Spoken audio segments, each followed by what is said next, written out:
So Zhiyun just released two brand new 100-watt light bars or light wands, whatever you want to call them, and I had the opportunity to use them on several paid professional shoots. I can tell you that these things are extremely versatile, and the entire crew agreed that we were really thankful we had these on hand. Now, if we can describe these, it would be as simple as powerful and extremely versatile. So full disclosure, Zhiyun did send these lights out for us to test, but they did not pay us. There's no money swapped hands. They don't have a say in this at all. They don't get to see the video beforehand, anything like that, but we do get to keep the lights. Before we dive too deep into it, let's do a quick unboxing and let's talk about the features and the differences between the new Cinepeer C100, which is the one that's closest to me, and the CF100. When unboxing the CF100, you're basically going to get the light in a box. You're still going to get all the manuals and all the good stuff like that, but it doesn't come with a case. Instead, they give you a sleeve. Now, you're also going to get a diffuser to diffuse the light and give you a little bit more of a softer light image, and you get the included USB charging cable. Now, the light itself is actually really attractive. I like the wand feature, and you also do have the option of plugging and recharging the internal battery, as well as using a wall adapter. Overall, it's a very good looking light. The C100 is a different story. The C100 feels a lot more professional. You're going to get an included case. The case houses everything that you need, and inside, you're not only going to find all of your wall adapters and power cords and power cables, but you're also going to find all of the included accessories. The light itself is going to feel a little bit more beefier and a little more professional with better build quality. Overall, it feels very good, but slightly heavier than the CF100. You're of course going to get all the mounting points for both the CF100 and C100. You also get this nice carrying bag, a diffuser, and a grid. So you can see there's a big difference between the C100 and the CF100. The C100 is geared more towards the professional user. Turning on the units is very different too. The CF100, hold down the button, rotate the wheel, that activates the unit.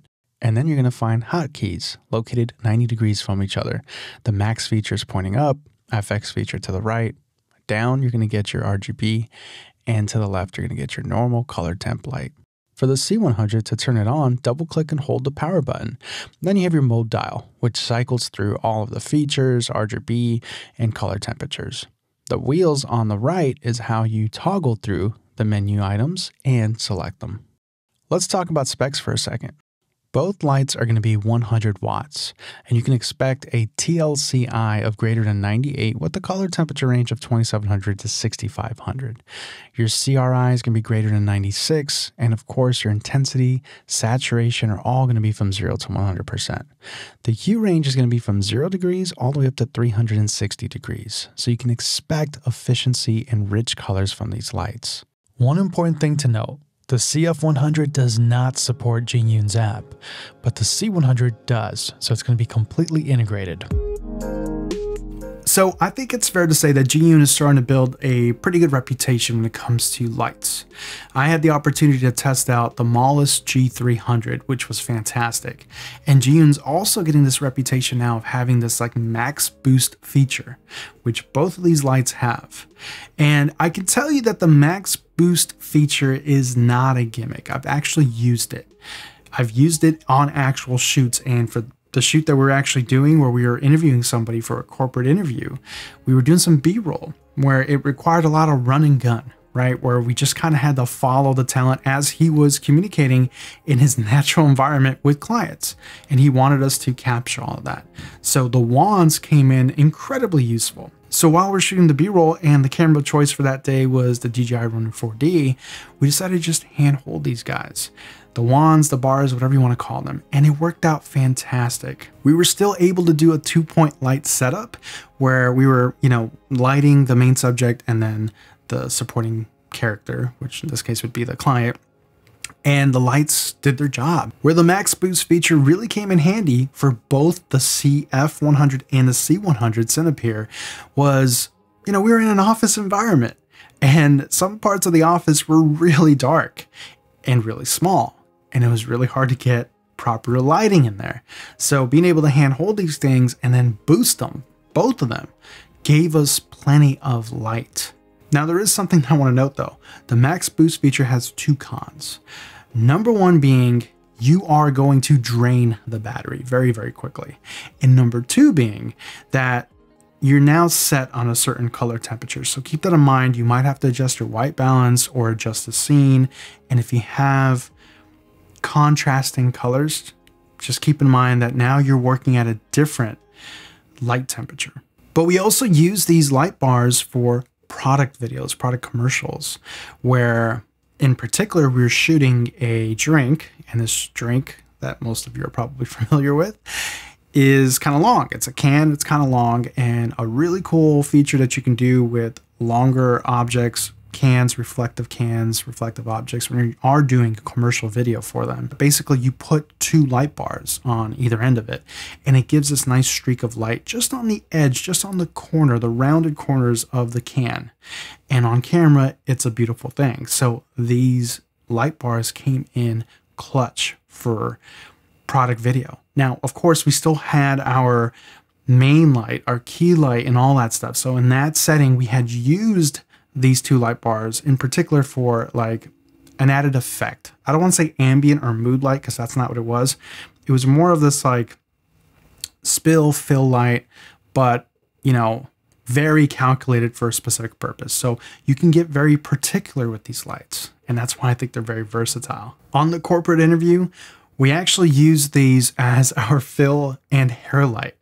And it actually worked out really, really well. The room that we were in was a beautiful room. It was the main conference room, but it was also kind of cramped. It was long, but it wasn't very wide, and we wanted to get the length of the table, so the width was kind of challenging. And these lights came in really, really handy because we were able to set them up as a fill light and as a hair light.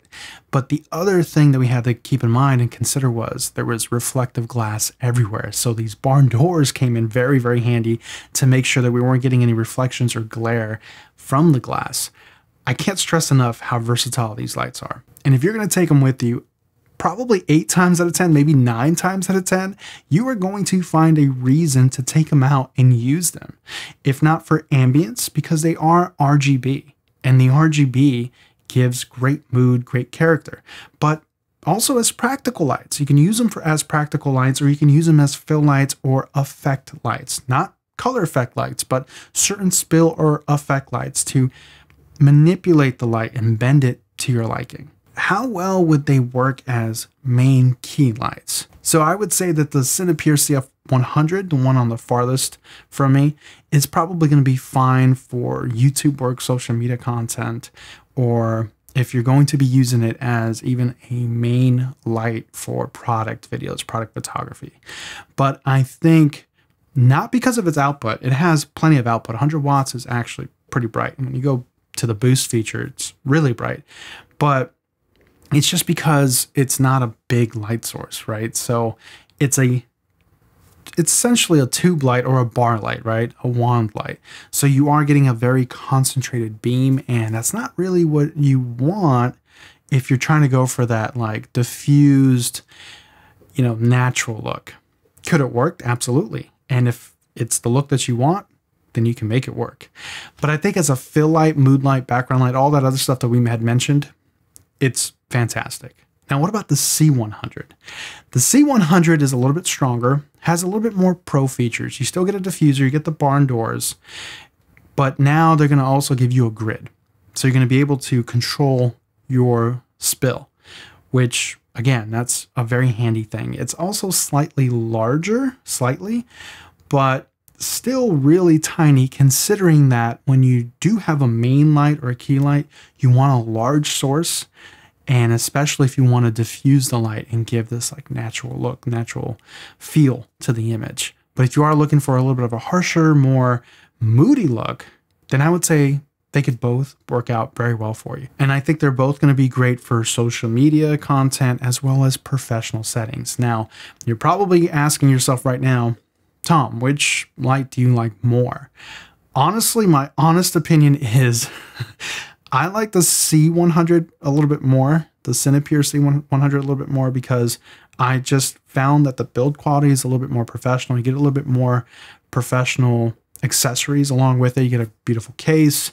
You can charge up either of these lights, right? They both have batteries and they'll hold a charge, but the C100 holds a little bit more of a charge. So you're going to get a little bit more juice out of it. And you can also use a wall adapter and plug both of these lights directly to a power source and use them all day. But it comes with the C100. So honestly, if I could, I'd want a pair of each of them. But if I can only pick one, I would want the C100. The C100 just had that little bit more spice, sizzle. I don't know what to call it, but it was just a little bit more professional and it kind of meshed with what I want. So it's not all pros. Of course, there's some cons. Let's talk about some of the cons, starting with battery life. Battery life is, of course, subjective. The advertised battery life isn't necessarily going to be that battery life in every single situation. That's lab conditions.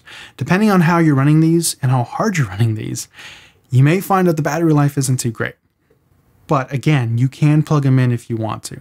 Now, the batteries, you can't take the batteries out. So it's not like you can have spare batteries with you. When the battery's out, the battery's out. You either have to use the wall adapter, if it's included with the C100, for example, or you got to have a power bank that's capable of running these, right? A large enough power bank, or you're just going to have to charge it during lunch or whatever, which brings me to my second con. They take a pretty long time to charge. So the little USB cable that they give you is like bare bones. It's not really high output charging there. So for example, the CF100, I think I had it for like an hour and a half, 2 hours. It was still going. It wasn't even halfway through. The C100 is even worse, right? Because it's the big boy version of it. So I think, you know, invest in a higher output charger, right? The next con is the C100 gets really hot, really hot. My buddy that was helping me out, that was operating the C100 and that, you know, B-roll running gun situation, there was a couple times where he's like, okay, this thing's burning me. Be careful. When you go to max boost, be extra careful. They do get hot. The CF100 got warm, but not really hot, not scorching hot. The other thing related to that is the CF100, the fan's kind of loud. We kind of noticed that it kind of goes into this like boost mode. It's very quiet, but then out of nowhere, the fan goes into a boost mode and it just kind of, you know, makes a really loud sound and then goes away. The C100, I never heard it, right? I mean, both of them right now, the fan hasn't turned on, right? So they are very quiet, but with the CF100, when it does turn on, it turns on. The last con that I wanted to mention was really in regards to weight. The C100 is heavier than the CF100. Handheld, you're not really going to notice it initially, but the longer that you use it, well, that's a different story. But also, even on stands, because they're vertical and the weight's kind of, you know, not balanced necessarily. I don't know if I would trust it on this tripod, right? Like just screwing it into a tripod. The C100, because it is a bit heavier, it does come with a clamp, which is fantastic because it feels like it needs it. So what about price? Well, as of right now, I don't know what the price is.